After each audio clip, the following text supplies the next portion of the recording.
Filipino film is putting the throwback in Throwback Thursday. Rock comedy movie Rakenrol made its debut on streaming giant Netflix today, nearly 10 years after its release. Let's hear more now from Director Quark Henares. Direk, thank you so much for joining us. After its premiere nearly 10 years ago, Rakenrol is now streaming on Netflix. It will definitely reach a wider audience now that it's on video streaming. Everybody's so happy. I'm still close to the cast. I'm still, of course, my co-writers, my best man, best friend, the guitarist of Sandwich, si Diego. So, we all had a little chat group today. Everybody was so happy. It really is like a kind of like a throwback in every sense of the word. So, we're glad it's on Netflix finally. Share with us, Quark, what's the backstory of Rakenrol? What made you direct this film? Okay, well, Rakenrol is very much semi-autobiographical. Si Diego, my co-writer, grew up in the rock scene. He played for a number of bands, including especially Sandwich. And then, of course, my dad ran NU 107. No? So ever since I was a little boy, I was, talking to rock stars and going to rock clubs and, everything, all of these things. So this is kind of just like about growing up in the rock scene. And it has cameos from everybody from Eli Buendia to Ebe Dancel to a lot of indie people like Mikey Amistoso. So it's a very much a labor of love between everybody. I remember always listening when I would visit Manila to your dad's radio station, NU 107. And of course, Direk, I watched the trailer and you have Glyza De Castro, Jason Abalos, Dieter Ocampo. They were all still young then, 10 years ago. In your view, is the theme, the plot of Rakenrol, the value still relevant today? We were looking at it. I mean, thankfully, a lot of people have been interested. A lot of people have been asking for interviews, etc.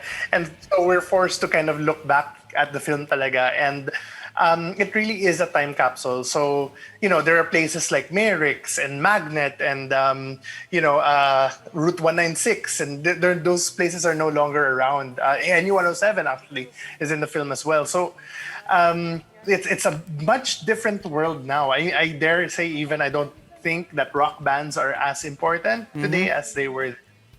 But I think that feeling of kind of like belonging to a subculture and kind of like finding your tribe, finding your people is still very much important and kind of like valued. Let's now take a look at the filmmaking scene.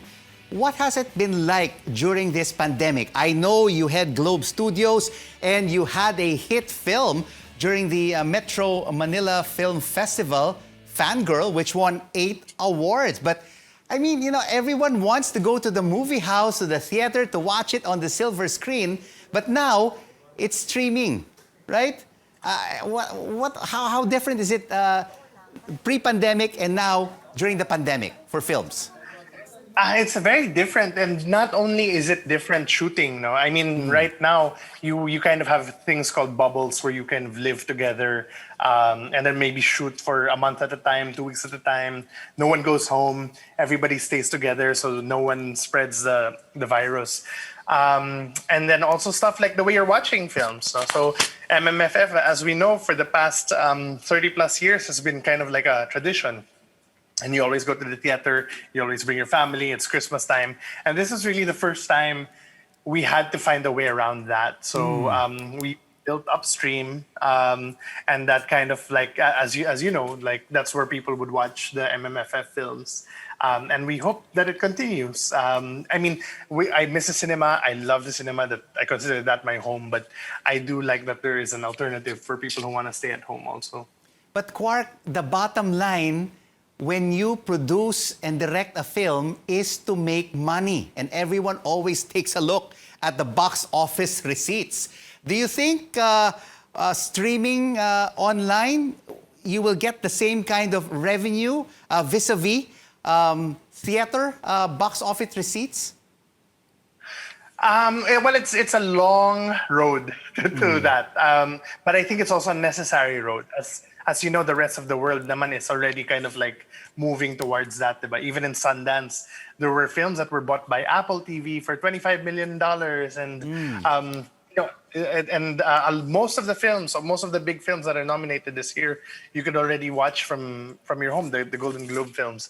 So if we don't catch up, then things might turn bleaker eventually. So it's good that we're kind of like at the crossroads where, okay, we have to do something about that. We have to learn how to watch online. We have to learn how to pay for our entertainment and find ways. And it's so easy right now with Upstream. You can pay through your phone bill. You can pay through GCash. There's so many ways, no? There's still a lot of upside potential for Philippine film in video streaming. Thank you so much for joining us, and congratulations, Director Quark Henares on Rakenrol, now on Netflix.